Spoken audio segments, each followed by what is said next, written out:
Quand je pense que j'ai cherché ce film-là pendant 18 ans, ah, ça a mal vieilli. Mr. Flamengo, Flamengo, Mr. Flamengo, que tout le monde connaît Flamengo, Flamengo, Mr. Flamengo, go. Bonjour tout le monde, ici Michael, ou Mr. Flamingo si vous préférez, et bienvenue pour cette nouvelle vidéo. Avez-vous déjà vu un film il y a longtemps ou ce que des années plus tard, vous voulez le revoir mais vous vous souvenez pas du nom du film? Eh bien, ça m'est arrivé une couple de fois et aujourd'hui je vais vous parler de A Very Cool Christmas. Ce film-là est un téléfilm fait en 2004 et il existe deux versions différentes de ce film. Les deux c'est le même film, la seule différence c'est les parents. L'autre version qui s'appelle Too Cool for Christmas, les parents est un couple homosexuel. Ça c'est la version avec les parents hétéros et c'est également la même version qui est passée à la télé quand j'ai vu le film en 2006, donc j'avais 8 ans.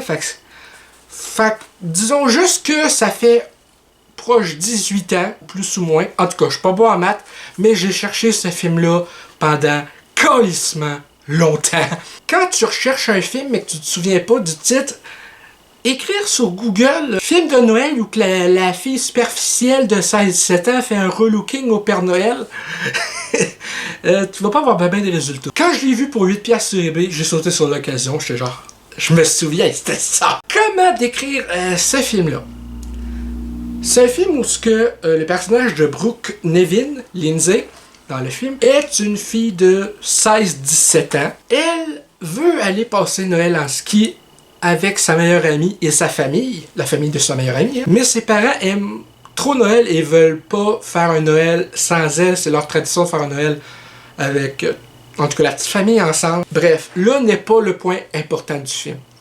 Le point important, c'est que elle, au centre d'achat avec son ami Paige, tombe sur le Père Noël, ou ce qu'eux ils pensent au départ, ah, c'est pas le vrai Père Noël, pis tout. Quand Lindsay réalise que c'est le vrai, elle veut se prouver à elle-même qu'elle n'est pas égoïste et va offrir au Père Noël un relooking complet. Perte de poids au gym, où ce qu'elle va l'aider pendant 4 semaines jusqu'où ce que Noël arrive après ça.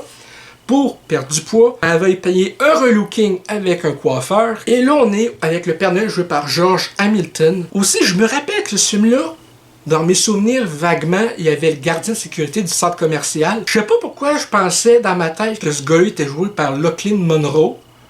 Mais c'est pas le cas. Regarde dans le film, j'ai vite réalisé.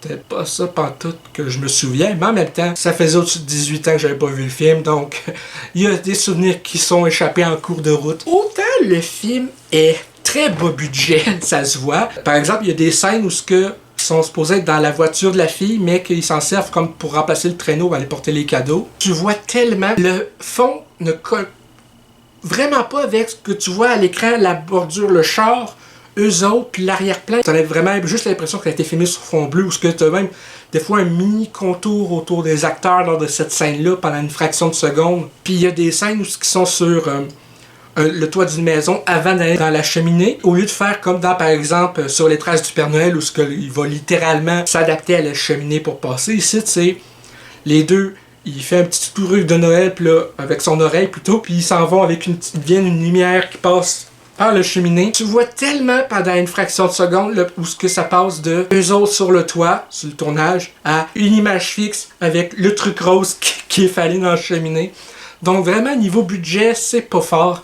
Mais c'est un téléfilm de 2004 et j'ai trouvé que, même si l'écriture par moment était assez cheesy, cheap, voire à la limite un truc Disney Channel ou Nickelodeon, voire en légèrement plus quétaine aussi. D'un côté, pour l'époque, pour le genre de téléfilm que c'est, pour le faible budget que j'imagine a été le budget qu'ils avaient, globalement, j'ai trouvé que même si l'humour était cringe par moment, le 1h30 a passé vite. Et tant mieux d'ailleurs, parce que je pense que quand tu regardes un film, il n'y a rien de pire que d'écouter un film de maths qui dure peut-être 80 minutes, mais que tu as l'impression que ça dure 4 heures. Mais là, ici, on est loin d'être un film de merde. Est-ce que c'est un chef-d'œuvre? Non.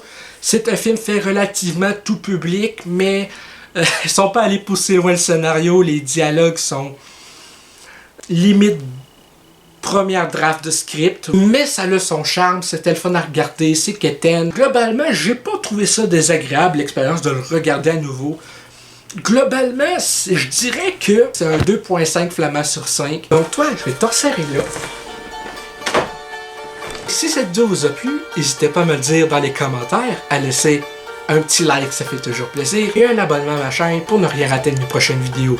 Sur ce, c'était Michael, et je vous dis à la prochaine. Peace and love!